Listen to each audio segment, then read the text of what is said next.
My husband keeps snooping my diary and finding things that hurt him. Shocking, right? I'm trying to stay focused here, but my edibles have kicked in and I need advice.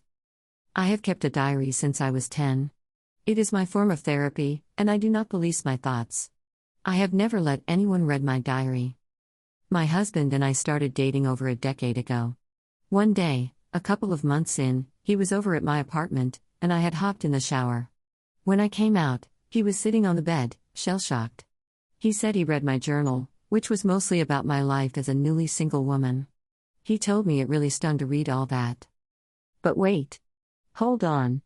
How'd you find it? He said he was looking for matches. He couldn't tell me why he kept reading even after he knew what it was, but his apology was sincere and I forgave him. Not too long after that, things got messy. He started getting either very sad or very angry while referring to things he read. His feelings were so intense that I started apologizing for my thoughts. Anyway, we got married. A decade later, I was thinking of a divorce and wrote a ton to process my thoughts about some sensitive topics. Again, he stumbled upon my journal and read it all. I was pissed, but he convinced me that he would never do it again. Besides, he was really hurt by the things I wrote, and I felt bad. I let it go, but he started getting sad or angry again, thinking about what he had read. Once more, the intensity of his feelings led me to apologize for my thoughts. Now here we are, married with kids, setting up Scrabble on a Friday night. He went to find a piece of paper and came back quiet and distracted. I asked if everything was okay. He looked at me sharply and told me that he just read my journal. I tensed, thinking of how I recently tackled some tough feelings related to our different ethnic and religious backgrounds. I wrote things that would have been hurtful to read, and I was mortified knowing that he did read them, but I was also annoyed. Wait. You read my journal again? He blamed me for leaving it out and accused me of being a bad person for what I wrote, but honestly, I wasn't listening to him anymore. I just wanted to know why we were dealing with this again. It's pretty fucking basic knowledge that one shouldn't read other people's diaries, right? But look at him, forcing his way into my brain and shaming me for what he saw. I surprised myself by slamming my hand on the table. A third time? We were both hurt, but he was accusing me of overreacting while minimizing and deflecting from his behavior. He called me overly emotional when I cried over how violated I felt. This feels so wrong, like I committed a thought crime. So Ida for insisting he's 100% wrong? I'm so mad, but I am doubting whether my reaction was proportional to what he did. On a scale of 1 to 10, 10 being terrible, what would you rate someone reading your journal? And would you apologize for the things you wrote? Edit. I am overwhelmed. For those suggesting therapy, I have been in it for a long time, and I credit it for listening to the little voice in my head instead of ignoring it. Therapy gave me the insight to see what he was doing in real time. But to those saying UDA and ESH, all I can say is that this type of behavior has been normalized so much for me, and I have been gaslit for so long, that I automatically convinced myself it wasn't that bad. I feel like I'm emerging from the upside down, and I have to relearn basic social norms. You have no idea how sad all of this makes me. We talked today, and he continued to minimize what he did and kept steering the conversation to how hurt he was reading what I wrote. I kept asking him if I shared those things willingly with him. When he said no, I told him that he could then deal with the consequences of his own actions by himself. I kept stressing to him what a big violation it was and that I needed space to think. I guess he's been stewing about it for the last few hours because tonight he started to yell at me in front of our kids and angrily tell them about what I wrote. He literally told them that I don't like that they are from his culture. Fuck man, why are you hurting them? To hurt me? I was pleading with him to stop and trying to cover his mouth. The kids were shrieking and sobbing, and he was yelling and wild-eyed. The chaos of tonight just broke me. I had flashbacks of my childhood, screaming and crying on a stairwell, watching my dad go after my mom. Long ago, I had promised that I would never put my kids through something like that. I tried to get them out of the house since he wasn't stopping, but we only got as far as my car, where the three of us sat crying while I kept apologizing to them and trying to reassure them. God, how did I get to this point? Verdict, not the asshole. Update.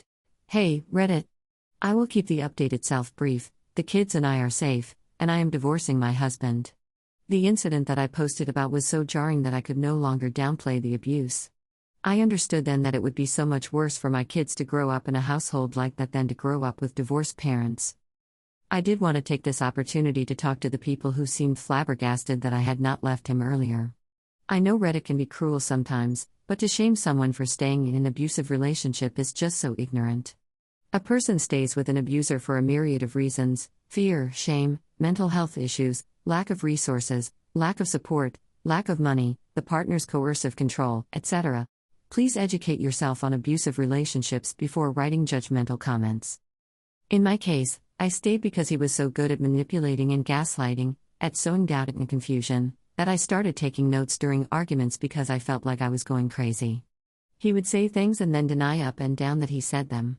He would tell me that I misinterpreted his words, or that I had a bad memory, or that I had anger issues. Meanwhile, he was the one punching at walls, breaking things, lying, and following me from room to room as I was trying to get away from him.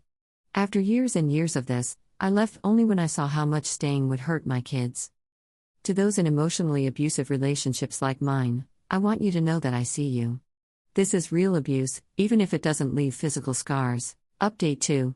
In May 2022, I took a break from my marriage because my husband's verbal abuse was escalating. He moved out for a few weeks. Some of the things that he said during our last fight, but had said many times before, were that I'm a failure, no one likes me, and I'm socially awkward. I have a graduate degree, I make good money, and I have friends, but I still believed him. During our separation, I signed up for a dating site. This was not to date or hook up with anyone, and I did not meet up or talk with anyone. It was only to see if I was really as undesirable as he made me out to be. He was wrong, I felt better about myself, and I deleted my account. Like Ross from Friends, I thought this was okay since we were on a break. I recognize that I should have set ground rules with my husband during the break, and I apologized to him about that. We tried to work on our marriage, but as those who read my other posts know, I am divorcing him. This time during our separation, we set ground rules. One of them, at his request, was that we refrain from dating sites and dating in general until the divorce is finalized. We both agreed. 2 days ago, I got a bank notification about some weird charges. When I looked into it, I saw that he had joined 2 dating apps and mistakenly charged our joint account. I took a screenshot and sent it to him without comment. He responded that it was okay for him to do that because I had done it in the past. When I mentioned that we discussed and agreed not to do that, he said, "I'm just doing what you did." I said he was the one who specifically asked that we not join sites until the divorce was finalized, but again, he said that I did it last time, so it's okay that he did it. He's now acting overly friendly, so I will let this issue go, but I feel deceived and can't go back to trying to be amicable with him. I decided to limit our conversations to our mediation sessions, but he continues to insist he did nothing wrong and is accusing me of withdrawing like I always do and of making the divorce contentious. Ida for being bothered by what he did? I don't trust him, which makes me want to pull away, but maybe he's right that I don't know how to respond in a healthy way. He always accuses me of overreacting to things or of having unhealthy emotional responses, so if someone could please tell me what the healthy way to respond to this would be, I'm all ears. Update 3. Several months ago, I turned to Reddit because I knew something was wrong in my marriage, but I needed an outside perspective to tell me how wrong.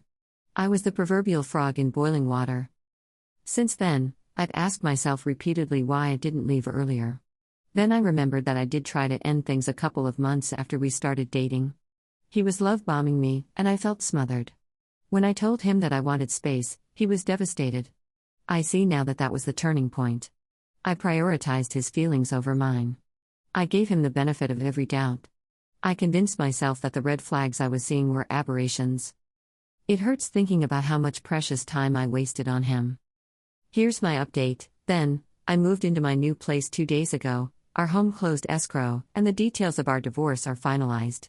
These past few months were a unique kind of hell, but I am now bursting with hope and happiness. I am finally free of him.